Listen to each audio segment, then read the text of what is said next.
Bien, continuando con nuestro curso de Derecho Internacional Privado, nos corresponde la semana número 15, cuyo tema es las limitaciones de la aplicación de leyes extranjeras. Hemos venido desarrollando una serie de estudio en cuanto a la aplicación de la ley extranjera, en cuanto a la obligatoriedad de los estados para poder aplicar la misma. El objetivo de la presente clase es que el estudiante de la Universidad Rural de Guatemala tenga ese conocimiento en relación a la existencia de que sí es aplicable una norma extranjera, pero que también existen ciertas limitaciones en cuanto a la aplicación de las leyes extranjeras en los estados.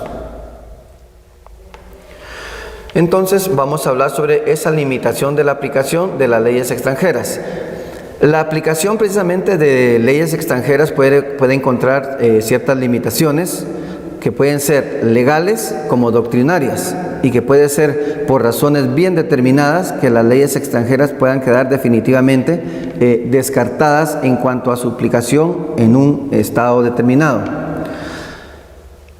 En relación a esta limitación de la aplicación de leyes extranjeras, pues lo vamos a hacer a la luz de ciertas limitaciones doctrinarias que han sido dadas por la doctrina. Se han formulado varias teorías por medio de las cuales se pretendió solucionar precisamente los conflictos de leyes, especialmente en la aplicación de leyes extranjeras por parte de ¿quién? De un órgano jurisdiccional.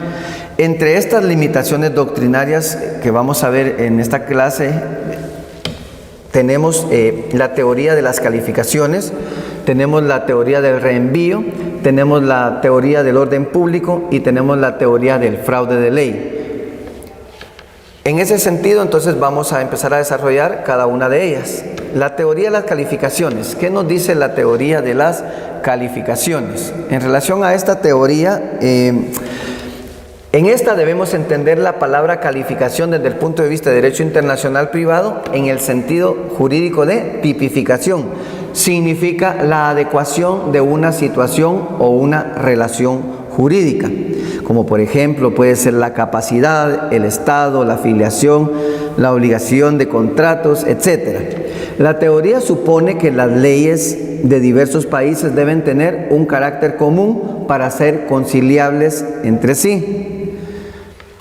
Se funda en que la forma como se aprecia una relación jurídica es esencial para la solución de los conflictos de leyes, cuando hay un conflicto de ley precisamente. Las normas de conflicto son idénticas en los dos países, pero el resultado práctico es diferente dependiendo de la calificación que se le dé. Entonces consiste en que la calificación es una obra intelectual ¿de quién? Del juzgador, pero para que esta teoría de las calificaciones pueda aplicarse en un estado, dice precisamente que supone que las leyes de diversos países deben tener un carácter común para ser conciliables entre sí. ¿Esto qué significa? ¿Qué quiere decir? Que si es un conflicto de ley en relación a un divorcio, que el divorcio debe estar regulado en aquel país, pero también debe estar regulado en nuestro país para que pueda haber esa conciliación y pueda aplicarse. Si una de las instituciones no está regulada en el otro estado y se está invocando, el estado donde la tiene regulada no la puede aplicar. Va a tener alguna prohibición en cuanto a su aplicación. En este tema de la teoría de las calificaciones, Bartín aportó precisamente una solución que hoy en día es aceptada universalmente. Consiste que la calificación es una obra intelectual ¿de quién? Del juzgador. Este recibe su jurisdicción de las leyes internas de su propio estado y no puede acudir a leyes extrañas para su función de administrar justicia.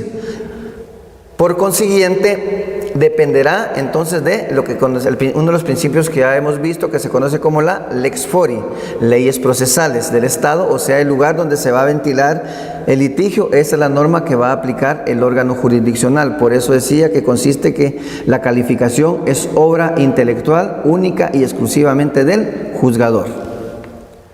Tenemos otra teoría que se conoce como la teoría del reenvío. El problema radica en establecer si cuando una regla de derecho interno envía al derecho de otro país, esta referencia se dirige al derecho sustantivo de dicho país o a sus normas de derecho internacional privado. Por eso, pero es cuando se atiende precisamente a lo segundo que surge o puede surgir el problema del reenvío o de la teoría del reenvío, y por eso es que nace esta teoría del reenvío.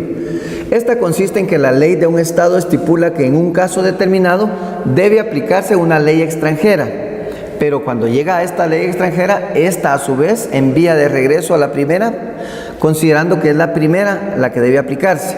Es de aplicación frecuente, ¿para qué? Para determinar el estado y la capacidad de un extranjero.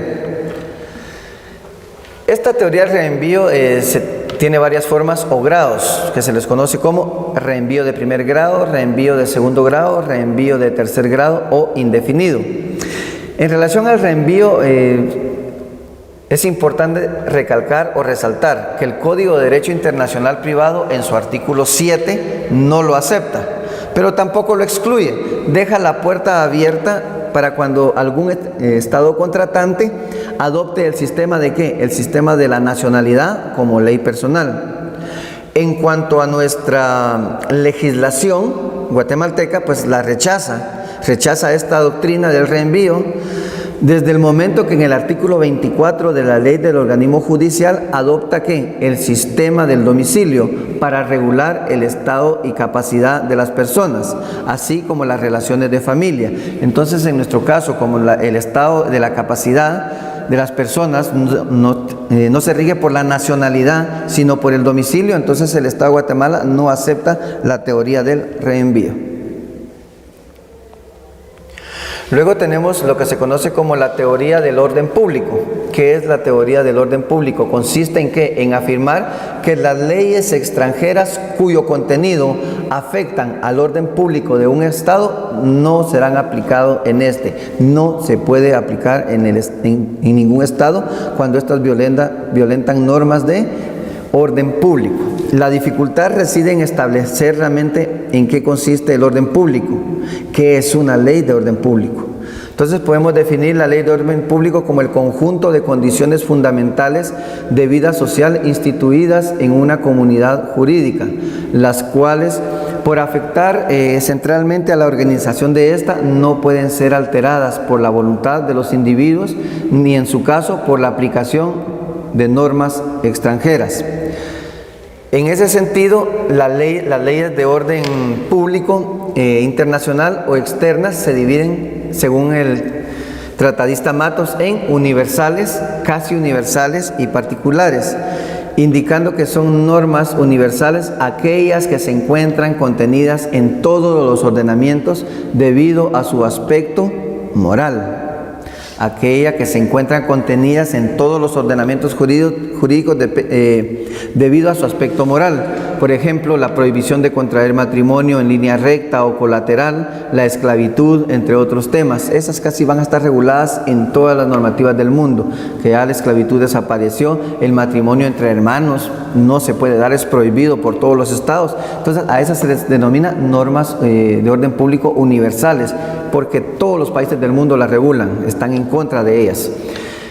Las casi universales, normas de orden público casi universales, aquellas que se encuentran en casi todas las legislaciones, las que se dan en casi todos los ordenamientos, casi estoy diciendo, o sea, no habla de la totalidad como las universales, sino casi aquellas que se encuentran en casi todas las legislaciones. Nos podemos referir a estas como ejemplo, la permisión del divorcio, algunos estados que no aceptan el divorcio, algunos sí. La prohibición del juego, los juegos de azar, algunos países es normal y legal, para otros países no es normal ni legal, por ejemplo. Y tenemos las leyes de orden público particulares, aquellas que pertenecen a cada legislación y son variables. Las particulares que pertenecen a cada legislación y son variables, por ejemplo, el tipo y monto de interés legal, podríamos decir la prohibición o venta de consumo de bebidas alcohólicas, la aportación de armas, en nuestro caso la gran mayoría de estados la regula, pero dice que en muchos, la mayoría es por 18 años, en nuestro caso es de 18 años, pero se puede portar arma hasta los 25 años, entonces en esa variedad legislativa, ¿verdad? Y tenemos también lo que se conoce como la teoría del fraude de ley, Esta teoría del fraude de ley dice que consiste en aludir la aplicación de la ley que normalmente es competente para regir una relación jurídica, buscando someterse a la aplicación de otra ley. El problema de la teoría del fraude de ley surge en determinar si los actos celebrados en el segundo estado son válidos y pueden ejecutarse en el primero. Los casos más comunes que se han dado en el ámbito en cuanto al fraude de ley podemos hablar es en el ámbito del matrimonio, del divorcio, de la nacionalidad, de la religión, de la hacienda pública.